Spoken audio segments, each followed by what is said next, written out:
A mother elephant in Kenya is walking across the savannah with two companions. All three have poison tipped arrows buried in their sides, put there by poachers who, for reasons that remain entirely their own problem, decided shooting elephants was a viable life choice. The elephants are bleeding. They are in serious pain. They have every reason in the world to avoid anything resembling a human being for the rest of their lives. Instead, they walk directly toward a wildlife rescue center, not away from it, toward it. This actually happened. It is documented, photographed, and written up by the rescue organization involved. And once you really sit with it, it is one of the strangest facts about the animal kingdom you will encounter.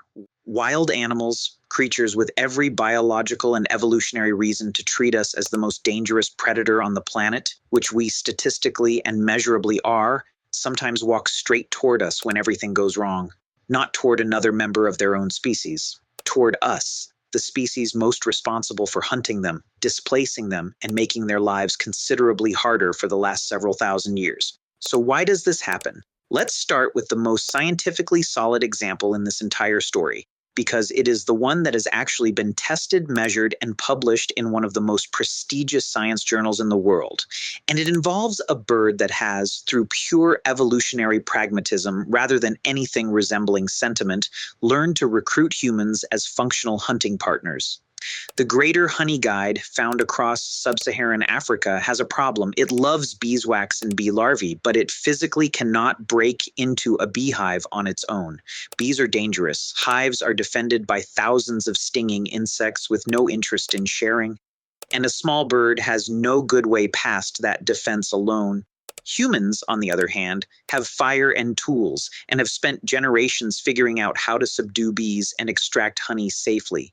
But humans are genuinely terrible at finding where the hidden hives actually are, tucked deep inside trees scattered across enormous stretches of bush.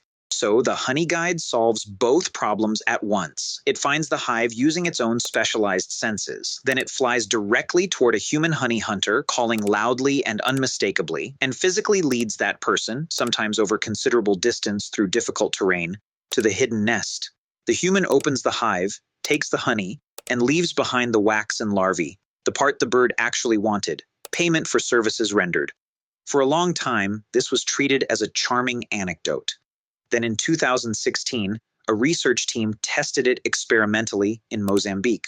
Local honey hunters use a specific vocal call, passed down carefully through generations, designed to summon a honey guide's cooperation. When researchers played that exact call against other control sounds of similar volume, the results were remarkable. The cooperation call doubled the bird's willingness to engage and increased the probability of successfully finding a nest from 17% to 54%. The bird was not reacting to noise in general. It was recognizing one specific human signal among many and attaching real, functional, actionable meaning to it.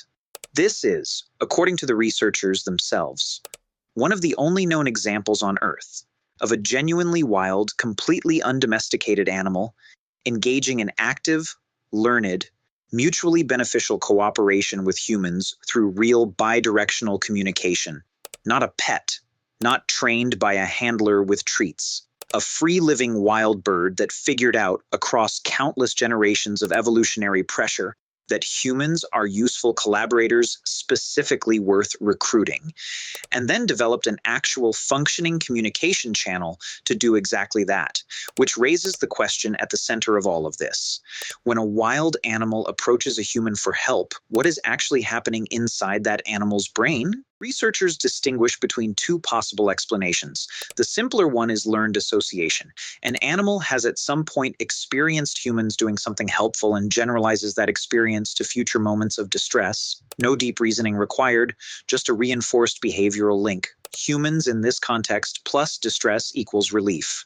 The more sophisticated explanation requires something closer to a basic theory of mind, some limited understanding that humans are independent agents with their own goals and capabilities, genuinely separate from the animal's own experience, a much higher cognitive bar. But there is behavioral evidence, particularly from dogs studied with mobile eye tracking technology, that some animals are operating at this more sophisticated level. Dogs respond dramatically more strongly to a combination of human pointing and direct eye gaze together than to either signal alone. They are actively interpreting the gesture as meaningfully pointing towards something external, the same basic cognitive skill human infants develop when they first understand that a pointing finger means look over there, not look at my finger. That same skill, running in reverse, may be exactly what happens when a distressed wild animal approaches a human during a crisis. If an animal has developed even a rudimentary sense that humans are independent agents capable of understanding and solving a problem, then making a deliberate approach toward a person rather than fleeing or waiting to die in isolation becomes a genuinely calculated strategy. The documented cases make this hard to dismiss. A bottlenose dolphin off Hawaii approached a group of scuba divers swimming in an unmistakably labored, impaired way. The diving instructor eventually investigated. The dolphin had a fish hook embedded in its body with fishing line wound tightly around it, restricting its ability to swim and breathe. After the hook was removed and the line cut, the dolphin did not immediately bolt. It surfaced, came back, and faced the diver directly before finally swimming away. A raven perched outside a rural property and squawked persistently for over an hour. When someone finally went to investigate, the bird had 4 porcupine quills embedded in its face and wing. It allowed a complete stranger to come close enough to remove all 4 quills one at a time, tolerating exactly the kind of sustained contact that every survival instinct it possessed should have been screaming at it to avoid. A whale shark off the coast of Australia swam directly up to a fishing boat and held itself completely still for a full 20 minutes while a diver removed a tightly wound rope from its enormous body. An animal roughly the size of a school bus, deliberately motionless, with no anesthesia and no restraints, cooperating with a human stranger performing what was functionally a veterinary procedure. What is striking is that wildlife professionals report this pattern across a far wider range of species than you would expect. Not just the famously intelligent ones like elephants and dolphins, coyotes, wolves, bears, deer, animals that would normally maintain significant distance from humans, will, in moments of genuine acute crisis, approach and essentially solicit help in ways that are visibly and measurably different from their ordinary cautious behavior. The simplest interpretation is this: the baseline wariness wild animals show toward us, the fear response we spent most of our shared evolutionary history teaching them to feel, is not a fixed, unbreakable rule. It is a default setting, carefully calibrated by millions of years of evolutionary pressure. And default settings, under the right conditions, can be overridden. When an animal's situation becomes desperate enough that the calculated risk of approaching becomes genuinely smaller than the near certain immediate risk of doing absolutely nothing at all, there's also a deeper evolutionary angle worth considering, one that goes well beyond any individual animal's in-the-moment reasoning. Whatever the precise underlying mechanism, the broader pattern itself is remarkably consistent and remarkably well documented across the scientific and anecdotal record alike, spanning species that share almost nothing else: birds, mammals, marine animals, separated by tens of millions of years of independent evolutionary divergence, occasionally and independently arriving at the exact same desperate calculated decision when circumstances turn dire enough.